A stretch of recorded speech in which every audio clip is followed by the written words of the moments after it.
B. The translative faculty, a function of active potency.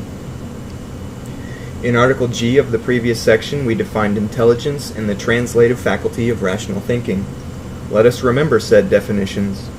The translative faculty is the capacity to translate the schema of an entity into a determinate language. Intelligence is the measure of the translative faculty.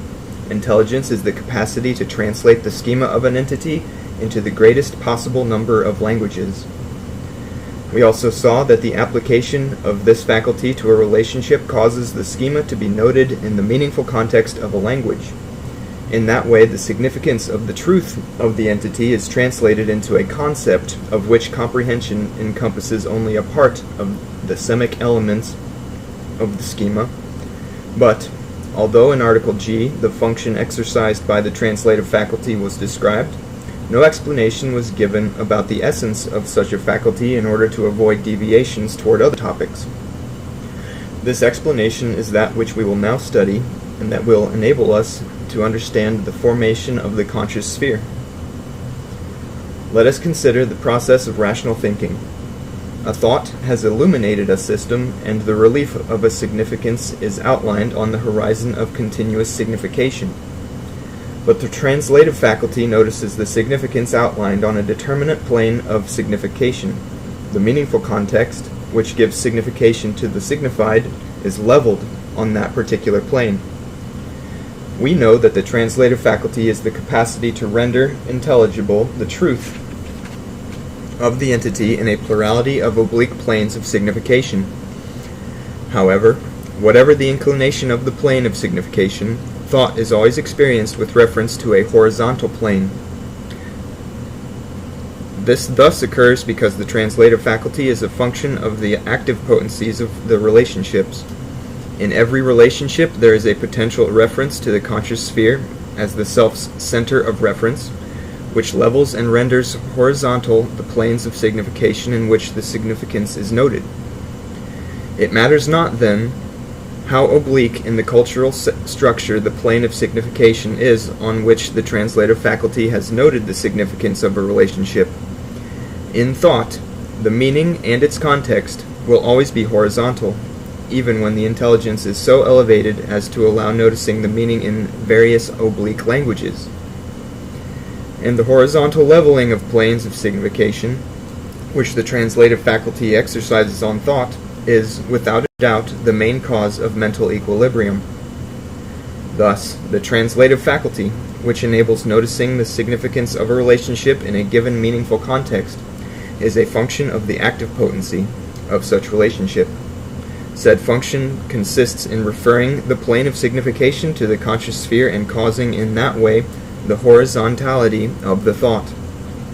Of course, the thought of a relationship, thought on a horizontal plane of signification, supposes a significance noted in the meaningful context of a language, i.e., it supposes that the significance is expressed in semic terms. And this is so whether the significance is projected as a sign by the external expression, or whether it is actualized in the conscious sphere as an idea. But every thought referred to the conscious sphere has been noticed by the active potency by virtue of such a reference of a temporal intentionality. It is this quality that allows us to qualify a thought as conscious, as we defined above. To understand the formative process of the Passu's conscious thought, especially to distinguish clearly the difference with the rational thought that we studied in the previous section, we should unite four key concepts in a single idea: potency, energy, intentionality, and temporality. Inducing this idea will be the objective of the next articles. C. Self-schema and psychic energy. We know that every entity that is the object of sensible intuition will be rationally schematized in the cultural structure. The relationships and the principled relationship systems that we studied so far have allowed us to understand in what way the discovered design gives rise to the truth of the entity represented by the structural schema. But if every known entity is indefectibly schematized, we will have to ask then for the schema that corresponds to itself. Let us see the problem more clearly. The historical subject of the microcosm, which we have denominated consciousness, begins to develop from the moment in which the discoverer of entities discovers oneself as an entity among entities. The discovery of oneself immediately reveals the difference between the microcosm, individual entity, and any entity of the macrocosm. This microcosmic subject / microcosmic object difference is evident and undeniable. That is why, since the self-discovery, every new schema of entities will be self-referent. The potency dimension of any relationship acts on the thought according to such a reference until the oblique planes of signification levels out and become horizontal. Now, this center of reference to which all relationships susceptible to being conscious refer, because of their potency dimension, and to which we have previously identified with the conscious sphere, is not simply the self, the microcosm, but the known self, the known microcosm, i.e., the self-schema. The conscious sphere, or pre-conscious in Figure 11, is in reality a self-schema, configured according to the degree of self-knowledge that the Passu reaches. This schema, as we will see, will acquire an eminent character with respect to all other members of the cultural structure. We will highlight the most important aspects of the self-schema in the following commentaries. First, the conscious sphere, being a self-schema, is a complex symbol. However, said symbol is incomplete and in a permanent process of formation. How does the self-schema grow and form? Answer: continuous self-references, which determines the potency of the relationships in thought, updates and adds new semic elements to the symbol that constitutes the self-schema. This means that the conscious sphere, because of its schematic character, is, in reality, a symbol, and that said symbol is being completed as an effect of a certain kind of thoughts referred or intentioned toward itself. The self-schema, which begins to form from the discovery of the ego, i.e., when the historical subject is initiated, accompanies the development of this subject in its becoming. The history of the microcosm, the subjective line of which constitutes the consciousness of the Passu, is the self-schema or conscious sphere. Second, the history of the microcosm is, thus, a schema in permanent construction to which we denominate conscious sphere, and the conscious sphere is the center to which those self-structured relationships are potentially referred. But every schema arises from the rational interpretation of a design. It is evident that upon discovering the microcosm in which the Passu entity consists for itself, its design has to have revealed itself to some degree. But it is no less evident that such a revelation can only be complete when the whole microcosm has been rationalized, i.e., when the self-schema contains, as truth, the whole microcosm. In Article F, Commentaries 5 and 6, we will see what the design of ego consists in, and we will verify that its discovery and the references that it motivates implies a commotion in the rational subject. The self-schema depends, from the evolution of the mind, on the current capacity at any moment to rationally apprehend the self-design and to interpret it in a schema as complete as possible. In summary, the self-schema, the conscious sphere, the history of the microcosm, is a symbol in formation that never ends up being completed because of the self-design, which interprets, never ends up being known by the Passu. I'm going to read that again.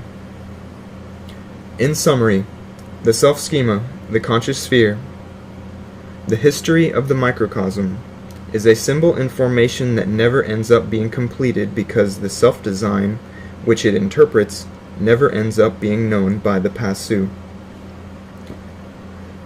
To conclude, let us confirm what was said in the section Archetypal Memory and Reason. The conscious sphere is a kind of memory.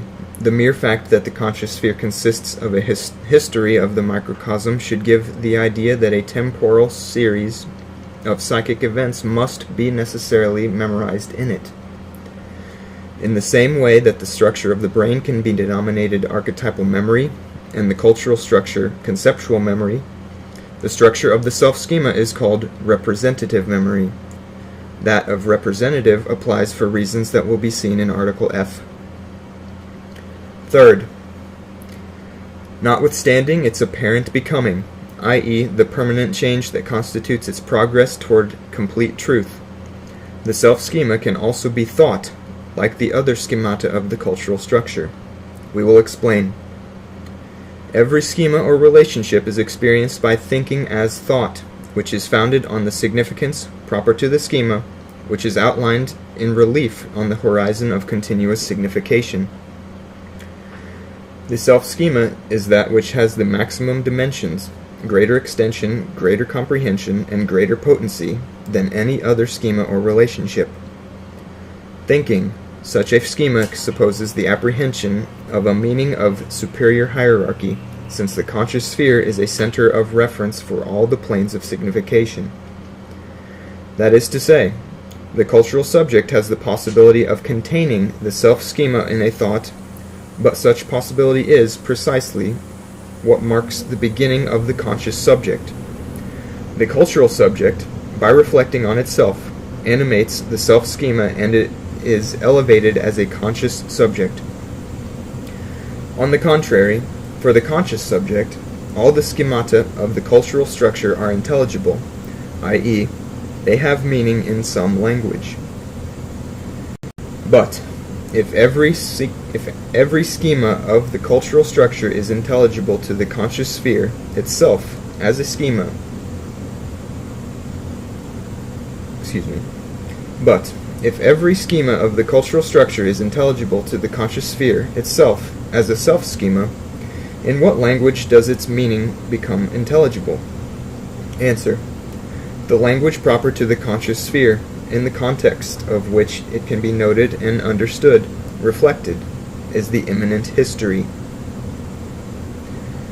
The meaning of the conscious sphere or schema of self-schema is expressed in a historical language, i.e., it manifests itself to the understanding as a form of time. To intuit the meaning of the conscious sphere is equivalent to intuiting the subjective line of the immanent historical subject, to grasping the unity of consciousness as a history. Fourth, naturally, apart from this that is proper to it, the conscious sphere can be noted in any other language and the corresponding concept expressed in the world by means of appropriate signs. We are now interested in highlighting one of such concepts, which the lost Varyas have projected in the last millennia. This concept is that of energy, to which it intends to derive from other entities because it is not known to which the true schema from which it proceeds. But, no matter to which entity science applies it, the concept of energy expresses the significance of the conscious sphere.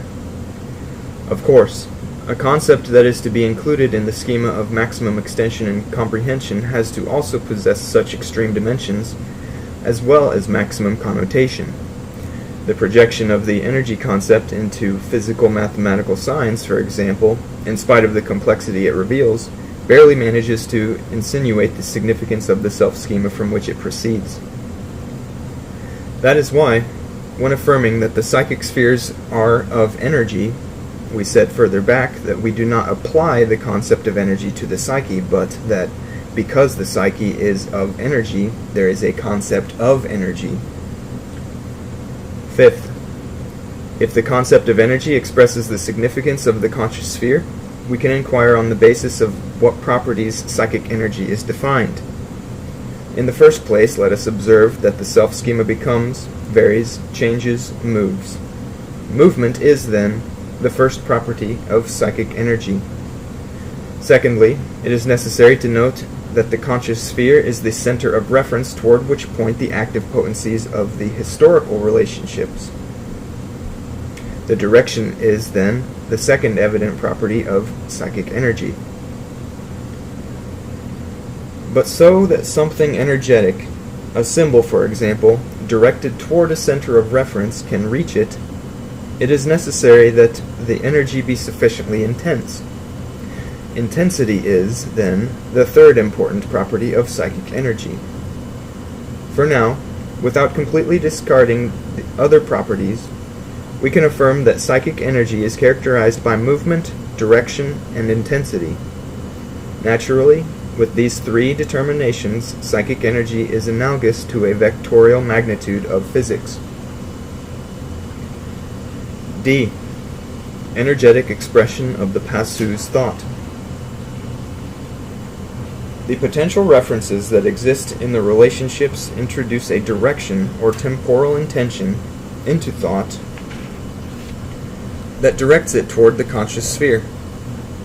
These thoughts, conscious to a greater or lesser degree, are responsible for the progressive change that the self-schema manifests.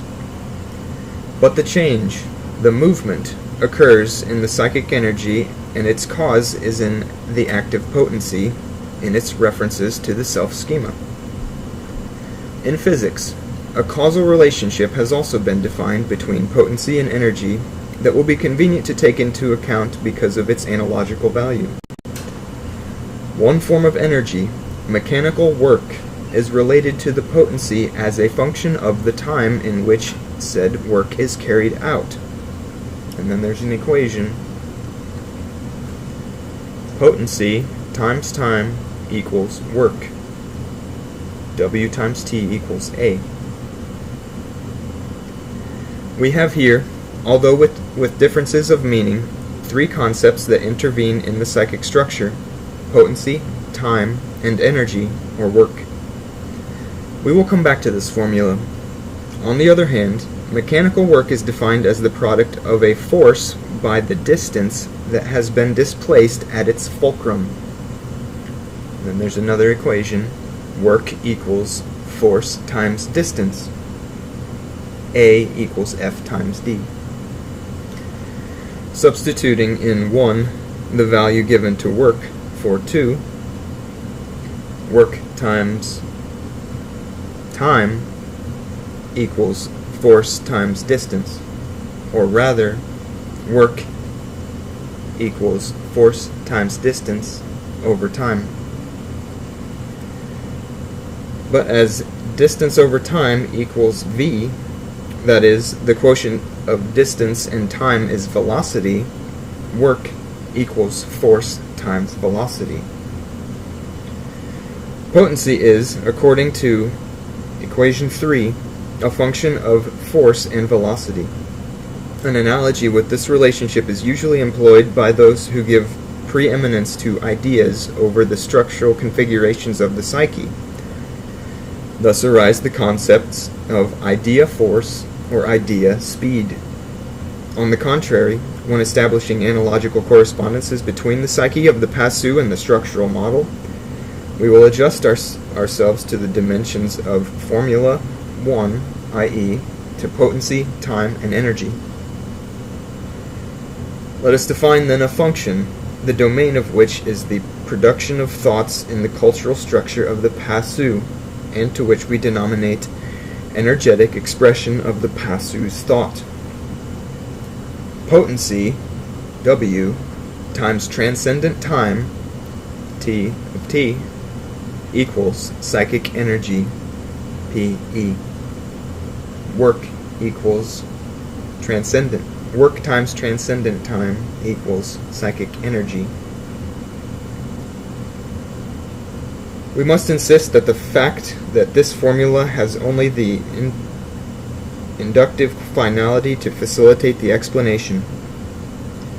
If we suspend for a moment the scientific prejudices and stick to the previous conclusion that says the concept of energy signifies the conscious sphere, the function 4 will not be so strange to us. Before utilizing the energetic expression to explain the production of conscious thoughts, we must be clear on what its implications are. This is what we will highlight in 3 commentaries. First, the energy of rational thought depends, according to 4, on the active potency W and the transcendent time, T of T. This time is that which measures the duration of the thought over the relationship and will be defined later. Second, the greater the active potency, W, in the relationship, the greater the energy, P of E, in thought. Third, the longer the duration of the potential activity, T of T, the greater the energy, P of E, in thought. It is clear from these commentaries on function 4, as one would expect from an analogical expression, that active potency and transcendent time are the cause of psychic energy. Let us define both concepts. A relationship is defined on the basis of 3 dimensions: extension, comprehension, and potency. But a relationship is in reality the semic schema of an entity, i.e., a complex symbol, a substructure of semic elements. Potency is what allows the symbols to subsist as such and to remain structured. But with this, it should not be believed that the potency is a mere content of the symbols. It is the principle that makes possible the manifestation of the symbols in thought.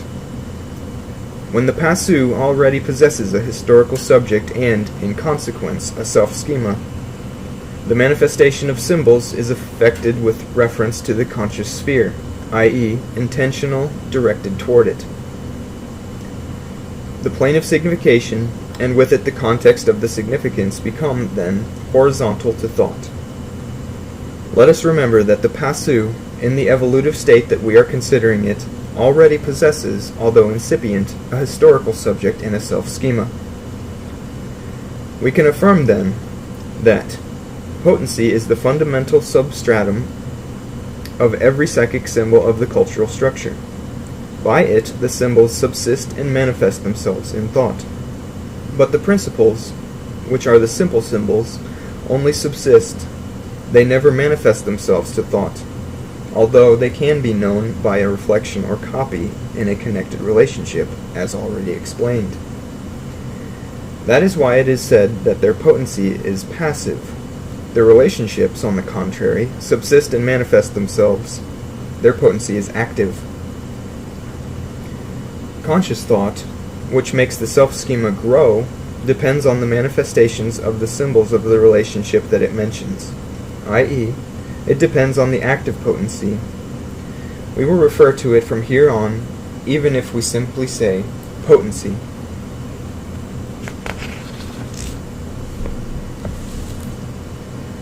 In summary, the symbols of the schema or relationship subsist sustained by the substratum of their potency. If a thought lies in the relationship, the symbols manifest themselves with a determinate energy. Such activity is also a product of the potency. In a forthcoming article, we will study the manifestation of the symbols in thought. We will now deal with their subsistence in order to expose the pending definition of transcendent time.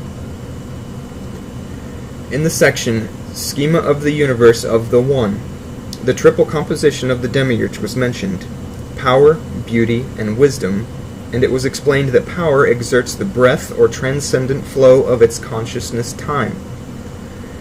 We thus find, in the essence of the macrocosm, potency, or power, and time, cosmic consciousness, or breath, united as causes of the existence of the entities, in a manner analogous to the energetic expression of thought, from 4. Although the fluence of the breath is the immanent time of the macrocosm, here we will call it transcendent, taking into account its intimate penetration into the cultural structure of the microcosm or passu. In transcendent time, or time of the macrocosm, the intellectual times of the universal archetypes are developed. The known entities are moments of such processes, detentions, effectuated by reason in order to discover the demiurgic design, the being for man. Entities constantly change by effect of their evolutions, but they remain entities in their becoming, i.e., they subsist as entities in transcendent time.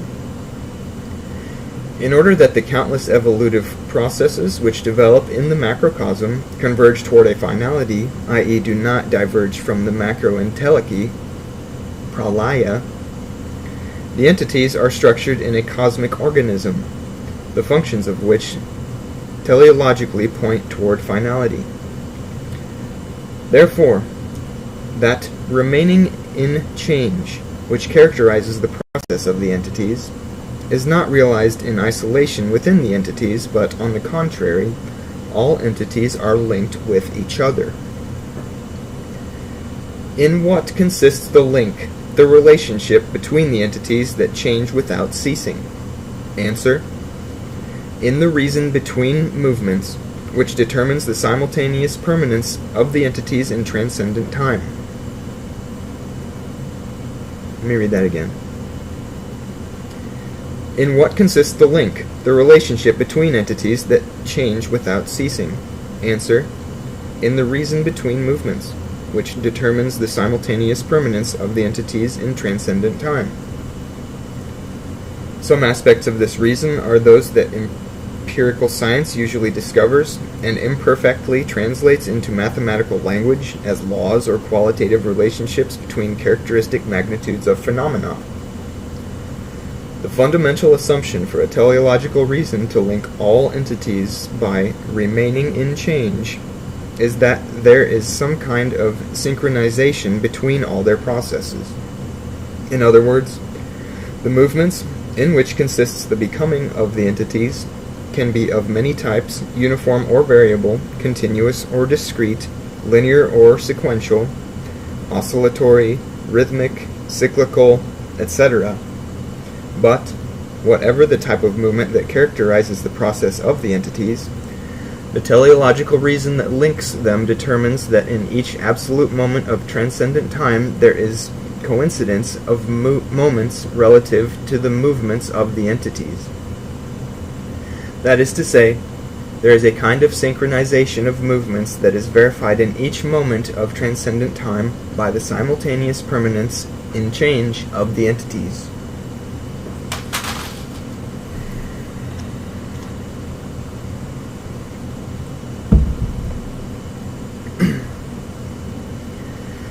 Now, the material body of the Passu is an entity among entities and, as such, remains in transcendent time. In consequence, the movements that compose its intellegial process must be synchronized with the other movements of the macrocosm. Naturally, some movements in organic functions, such as cardiac and respiratory rhythms, the septenary cycles of growth, the extension of the sensorial spectrum, brain waves, etc., present a more visible reason with respect to proportional movements of the solar system. But, in truth, all organic movements, from the atomic to the psychic, occur in coincidence with other movements of the macrocosm.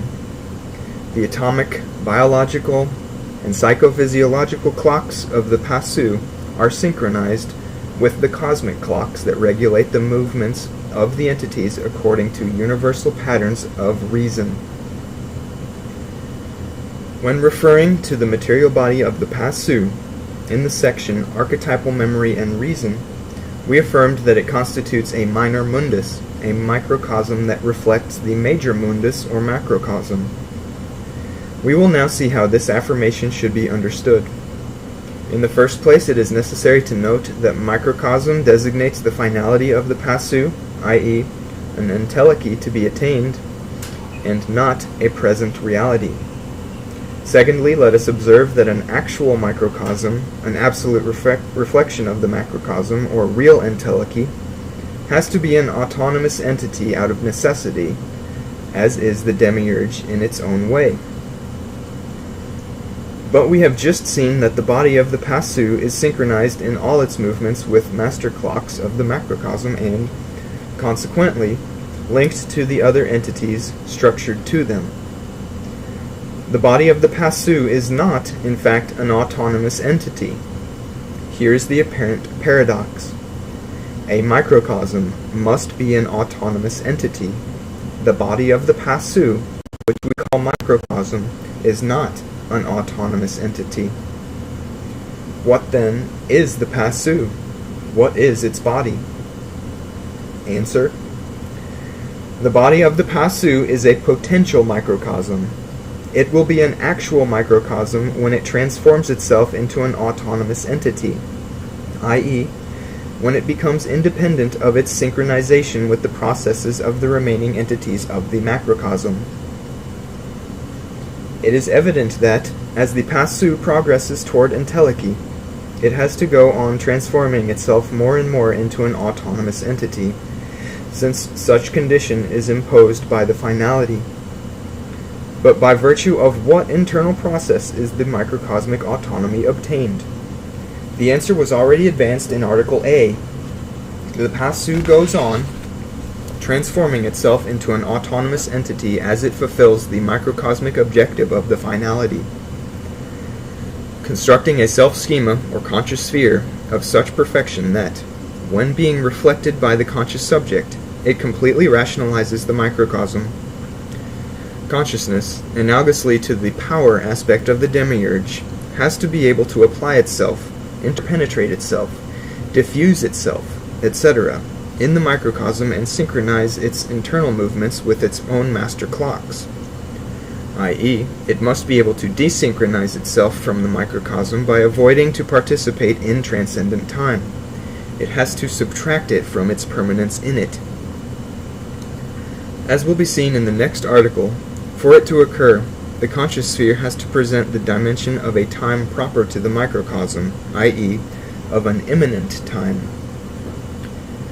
In the previous paragraph, Article H, we explained that the continuous bodily movement of the Passu, when it does not obey the concrete expression of a concept, puts a general meaning onto the world, which is denominated harmony. The mere fact of being in the world makes the Passu a bitter of harmonic meaning, and that is why the harmony is defined as a relationship between the movements of the microcosm and the macrocosm. It is convenient to link the concept of harmony with that of microcosmic autonomy, which we have just defined, in order to improve the global comprehension of the Hyperborean wisdom. Harmony, in effect, depends on microcosmic autonomy. The greater the autonomy, the greater the harmony, i.e., the greater the general meaning given by the continuous bodily movement. In consequence, the production of harmony is opposed to the synchronization of movements between the microcosm and the macrocosm.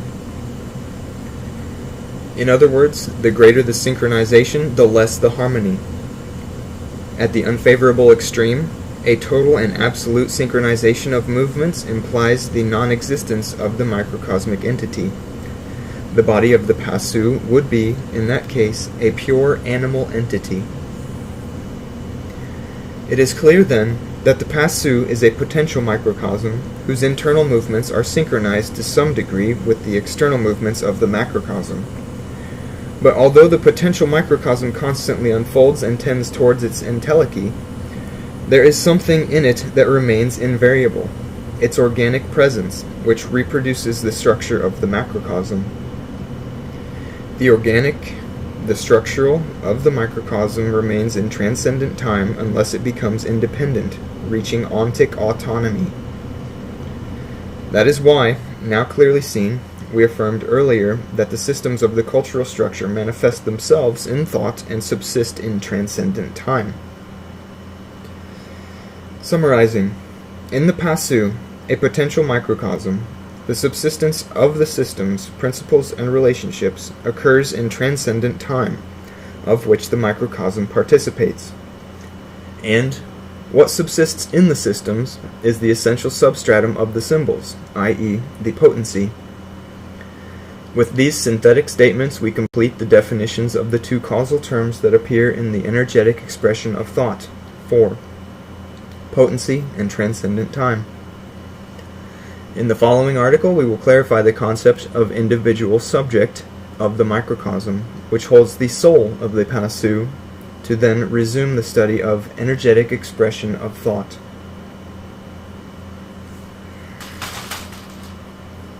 Keep hitting that.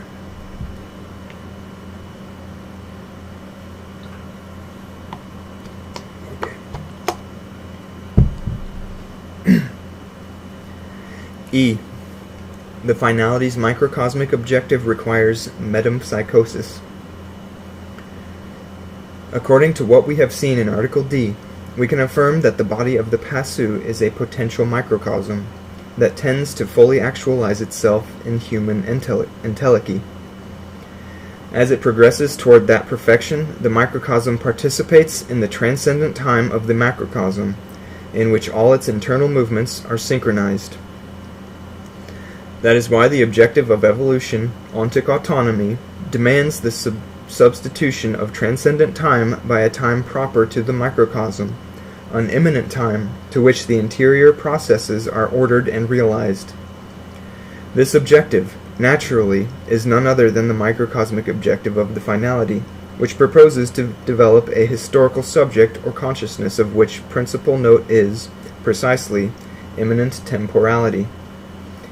In Article F, the relationship between transcendent time and immanent time will be studied in detail. Here we are interested in making clear that the microcosmic objective can only be reached with the cooperation of metempsychosis. The demiurge, in effect, cannot permit that the evolutive progress be interrupted by the organic dissolution of the microcosm. This is, by the death of the Passu. In reality, the vital cycle of the microcosm depends only on transcendent time. As long as there is participation, there will be fatally a formal dissolution, as occurs with every organic entity.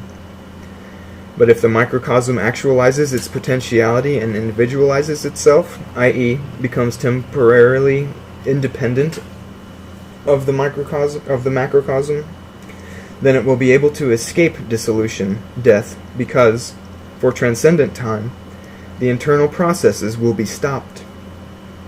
The microcosmic objective thus ensures that at some point in evolution the immortality of the material body will be attained. Now then, while that moment arrives, can the individual progress obtained in the construction of the self-schema be lost with the death and dissolution of the microcosm? Answer. Every self-schema remains imprinted on the soul during the life of the microcosm in such a way that upon disincarnating, after organic disintegration, it permanently preserves it. That is to say, the self-schema, which is part of the soul of the Passu, survives the dissolution of the microcosmos for better fulfillment of the microcosmic object. We are thus before an evident paradox. However, such paradox loses consistency if we look at things from the point of view of the demiurge, who is the one who has determined the way in which the finality must be fulfilled. In that perspective, one must begin by admitting that what is of interest, in the first place, is the macrocosmic objective, the production of culture. This objective is socio-cultural and aims to preserve the meaning placed on the entities by the particular members of the cultural community. A culture is the communal support of cultural objects, i.e., of the entities marked by human expression. A culture, demiurgically understood, is, then, a macro-expression of the collective evolution reached by the community. Cultural objects are projections that demonstrate the degree of evolution reached because they are a measure of the intelligence of the projectors. Let us remember that the pleasure of the demiurge is in the subsequent discovery of his work, a task that has been reserved to man. Cultural objects are, precisely, the affirmation of the discovered design of the entities, i.e., a supreme good. For the demiurge, then, the good lies in the fulfillment of the conditions of the cultural development of a community, i.e., in which that development does not stop at any moment, in which it grows and transforms the undifferentiated reality of the universal entities into a superstructure of cultural objects. The conditions of the cultural development of a community depend, naturally, on the particular evolution of its members, who are those who place meaning on the entities. It is because of these conditions that the finality of the passu, apart from the general macrocosmic objective, supposes a particular microcosmic objective, the evolution of an individual subject that procures the autonomy of the microcosm and, once this is achieved, grants maximum meaning to the work of the demiurge. The individual subject, which at the beginning of evolution is rational and at the end conscious, is the manifestation of the soul in the structures of the microcosm. And the soul, through metempsychosis, transmigrates for millions of years to manifest itself, each time in a more perfect microcosm, closer to the microcosmic objective of the finality. Hence arises the necessity to clarify, even if it is briefly, the relationship between the individual subject and the soul, since the analogical study of the energetic expression of thought will demand from us a rigorous definition of the conscious subject that animates the self-schema. First, let us specify what is to be understood by soul. The passu, like every organic entity that evolves, is the manifestation of a universal archetype and of a monad. The monad is the support of the individual organism that evolves in accordance with the universal archetype. But the monad never descends into the material plane, but remains on the archetypal plane from where it is projected to the material plane by the will aspect of the demiurge. During the life of the passu, the monad sustains the material body and evolves with it, or, in other words, the manifestation of the monad on the material plane is the microcosm. Upon dying, the animal body of the passu, the microcosm dissolves, and, after organic disintegration, the monad ceases to materially manifest itself. However, the monad is not completely disconnected from the material plane because an energetic terminus, coming from the microcosm, still subsists in disincarnated. It is the soul of the passu. The soul is, thus, that which always remains manifested of the monad, that which evolves in the microcosm and partially involves during the disincarnation, that which survives the dissolution, preserving the experienced evolution, to again return to the vital genesis of another microcosm. But in this metempsychosis, the soul does not reincarnate into new bodies, like that actor who tries on different costumes and looks through the eyes of different masks, according to the common belief of naive palingenesia. If so, there should be a mnemonic continuity of the acts experienced in all microcosms, i.e., it should be natural to remember past lives. On the contrary, in each living microcosm, the thinking subject never naturally remembers any recollection from a previous life. This does not occur because the procedure arranged by the demiurge for the transmigration of the soul imposes on these, during the period of disincarnation, an involution of the subject into itself, which produces the aforementioned amnesia. We will explain the procedure of metempsychosis step by step, but without going into too much detail.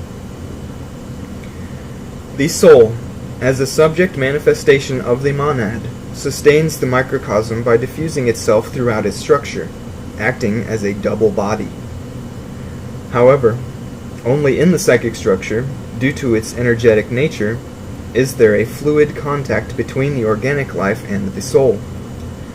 The three subjects that we have mentioned in Article E of the previous section, the rational subject, the cultural subject, and the conscious or historical subject, are nothing more than individual manifestations of the passu soul in various structures of the microcosm.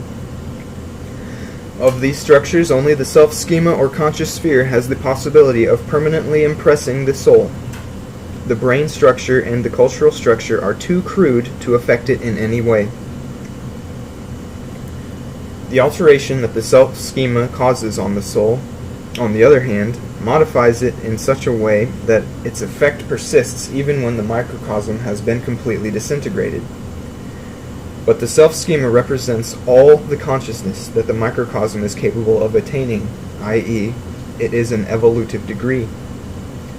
Thus the soul, being permanently modified by the self-schema, has in reality self-modeled in the direction of human entelechy, i.e., it has evolved.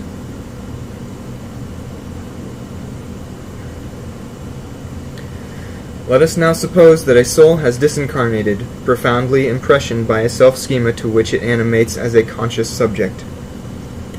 Since the self-schema is a history of the microcosm that has been incorporated into the soul, it is evident that the animic subject has to remember what it has lived in spite of being disincarnated. Why, then, in a subsequent incarnation, does the soul appear devoid of memories? Answer: 1. Because the evolution of the microcosm obeys an irreversible hierarchical sequence that forces the soul to initially manifest itself as a rational subject of the brain or reason. 2. However, prior to incarnation, an involution of the self-subject takes place, which causes the partial forgetting of the innate recollections.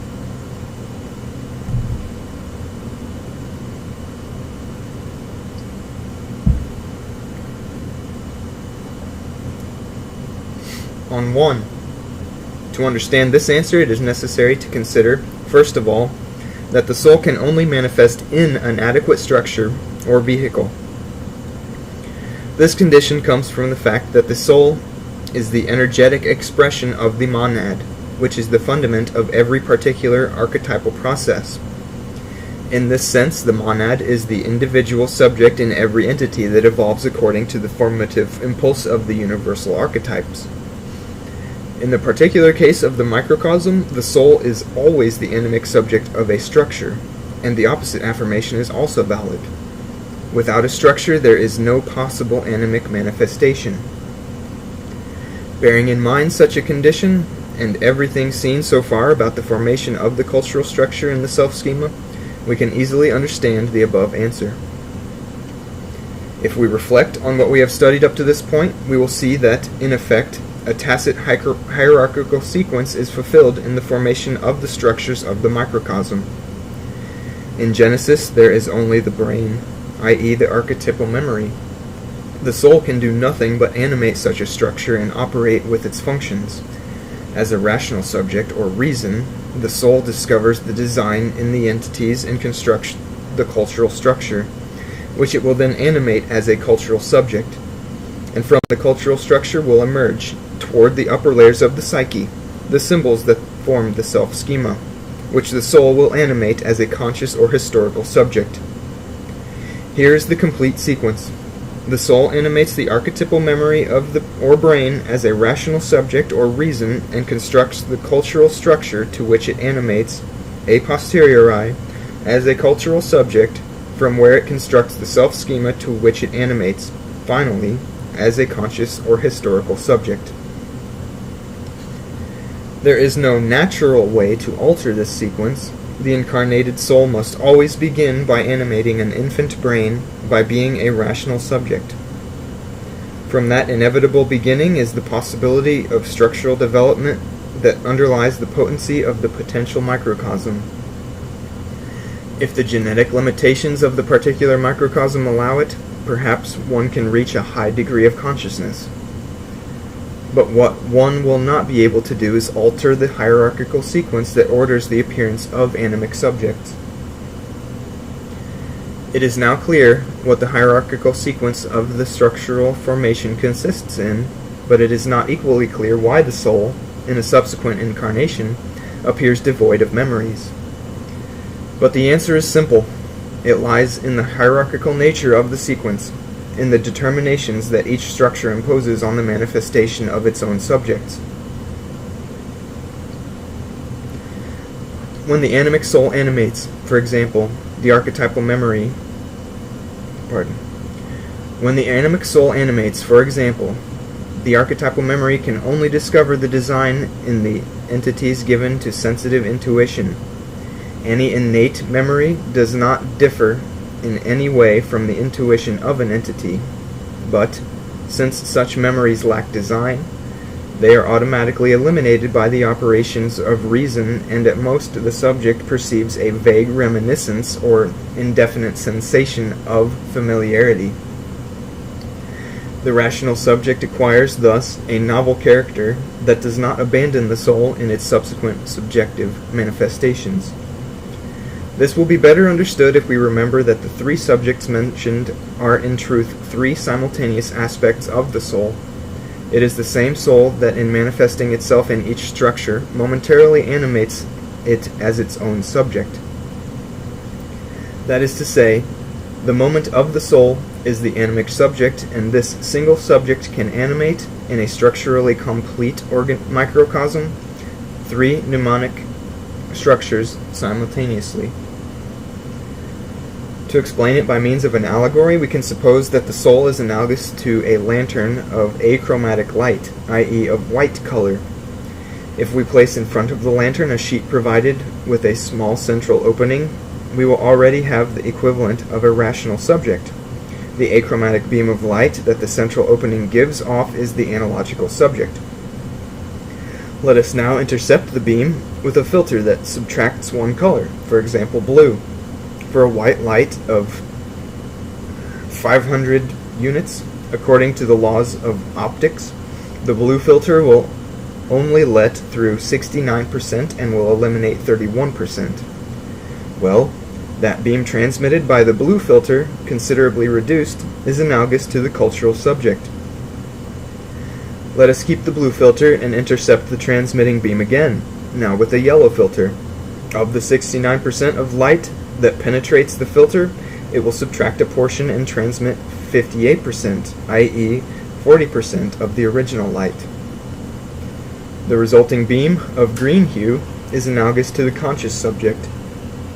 Let us consider the complete allegorical experiment. The lantern is the soul that spills out in all directions in the form of white light. By placing a sheet that lets only one beam pass through, we perform an operation analogous to the incarnation of the soul. The beam is the same lantern soul, now converted into a rational subject. The hierarchical sequence begins here. The blue filter is analogous to the archetypal memory, or brain. Only a filtered part of the beam subject will reach the cultural structure to animate it.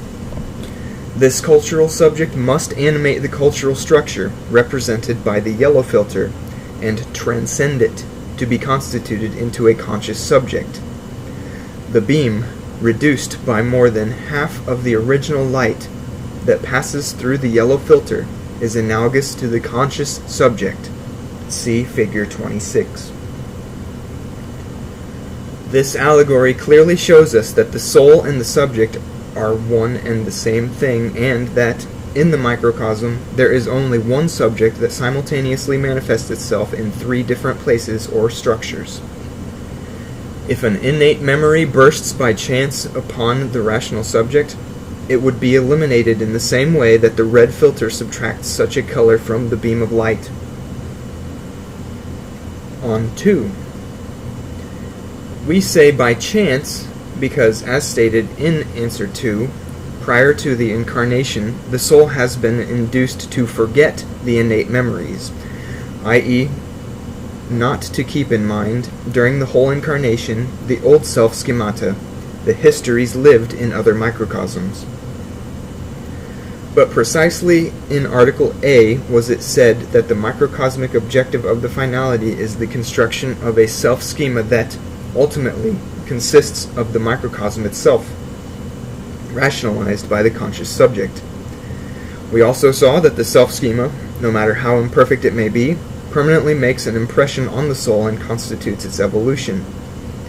On the basis of such evolution, obtained by the assimilation of the different self-schemata of different lives, each new animic microcosm is being perfected and the microcosmic object of the finality is fulfilled. Being so, how should the 2 answer, which affirms a previous forgetfulness of innate memories, be understood? We will immediately explain it. To continue with the proposed example of a disincarnated soul, deeply impressioned by a self-schema to which it animates as a conscious subject, let us say that the followed procedure consists in carrying out the involution of the subject prior to a new incarnation.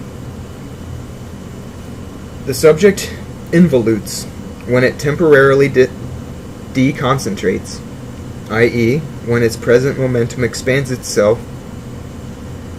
The subject involutes when it temporarily deconcentrates, i.e., when its present momentum expands into itself and embraces all of history in a single glance, facts that are confirmed by the known accounts of those who have resurrected after passing through clinical death and have seen everything lived in a single instant. The involution of the subject in the set forth meaning is necessary so that the soul can offer a new subject to the microcosm in which it goes to incarnate. The soul, after the involution of the previous subject, presents itself before the microcosm with another aspect, a non-subjective one that requires the whole hierarchical sequence to develop and repeat the evolutive cycle of life and death. But in all this, what has become of the previous self-schema? But in all this, what has become of the previous self-schema? That in which the subject involved until embracing all of history in a single glance. Was it not, perhaps, its assistance necessary to fulfill the microcosmic objective of the finality, to ensure the individual progress of the passu? In reality, none of the previous self-schemata are dispensed within each new incarnation, for they are irreversibly assimilated into the soul. What occurs is that, not being animated by any subject, the previous self-schemata are situated in different places in the microcosm from that which the rational subject occupies. In other words, the rational subject, the first manifestation of the soul, operates from the archetypal memory of the brain, but the soul, apart from the subject, is diffused as a double body throughout the microcosm. Therefore, the previous self-schemata, which remain alien to the subject, will correspond with other parts of the nervous system outside of the brain. That is to say, the previous self-schemata are located in different parts of the passu's body, with the exception of the structures studied so far. These centers, or chakras, which contain previous self-schemata, are spread out by the thousands in the human body. There are the innate recollections, the memory of previous lives, contributing from the complexion of the soul to perfect the living microcosm. In the allegory of the lantern, we can establish an analogical correspondence with the previous self-schemata by making small perforations in the sheet with the central opening. The perforations surround, for example, the opening, through which flows the beam of light analogous to the rational subject. If the rays of light that shine through the perforations are analogous to the chakras, it is evident that such innate memory centers are not rational. That is, their content is irrational. That is why, when yoga practices are performed in ignorance, when the sadhaka locates the subject on a chakra by abnormally inverting the direction of the hierarchical sequence, one runs the grave danger that the subject accidentally animates a previous self-schema, and that this takes control of the microcosm. Then, from that inferior center, the microcosm is irrationalized and insanity ensues. Before concluding, it is worth emphasizing an important consequence of the principle set forth in the number 1 answer and also in E of the previous section. Without structure, there is no possible animic manifestation. Every subject requires a structure in which to manifest itself. The subject cannot exist without a vehicle for its manifestation. So far, we have supposed that the vehicle of the soul is the microcosm, and the structures where the subject manifests itself, those studied here, brain, cultural structure, conscious sphere, etc. But the fact that this supposition is true in no way excludes other possibilities to comply with the finality. In other words, to the Pasu was entrusted by the demiurge a finality, to be a bidder of meaning on the entities of the world. Well then, if the Pasu, or any other similar race of the universe, develops a culture capable of producing technically adequate structures for the manifestation of the subject, these will be animated to the extent of their possibilities of expression. This means that, as long as the steps of discovering the design and projecting the meaning are fulfilled, any scientific technological structure will have the possibility of constructing androids with soul. Yes, with a true, transmigrant, and evolutive soul. For it is only necessary that the android possesses a simile of the archetypal memory, i.e., a memory programmed with a collection of signs of entities or self-programmable with information of entities of the world perceived by means of sensors, and that an electronic processor performs the means of and that an electronic processor performs the logical operations of comparison or interpretation. When the android adapts its behavior according to the perceived information, i.e., when it expresses a behavior, it will undoubtedly be animated by an egregore, or, if the android is sufficiently perfect, by an individual soul. What an android can never possess, nor any artificial structure, is the spirit.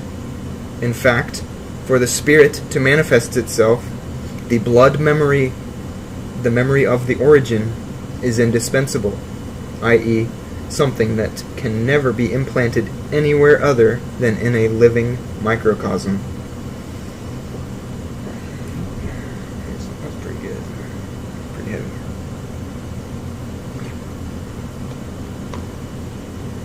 Hey, what's up, buddy? Just now seeing you. Oh, sweet, dude. That sounds awesome. Okay. Good to hear from you again. Where are we at? How long have I been streaming? An hour, okay.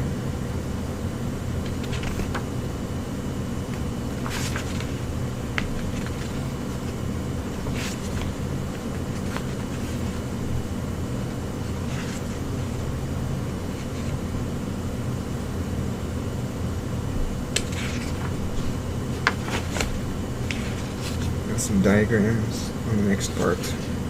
I may save that.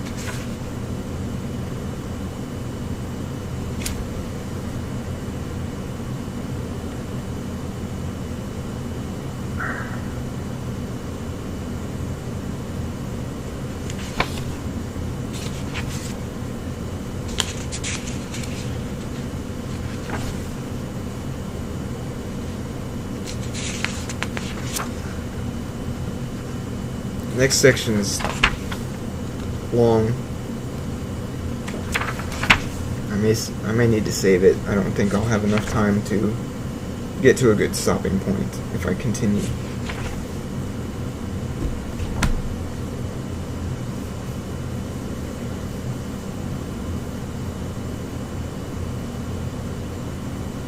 Yeah, man, no worries. I didn't think you were MIA. I know how it is.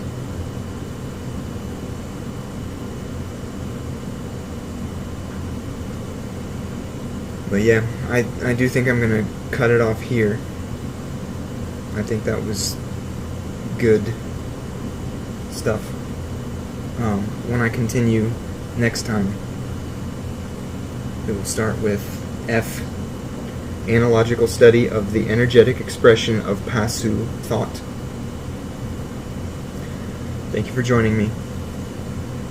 Stay tuned.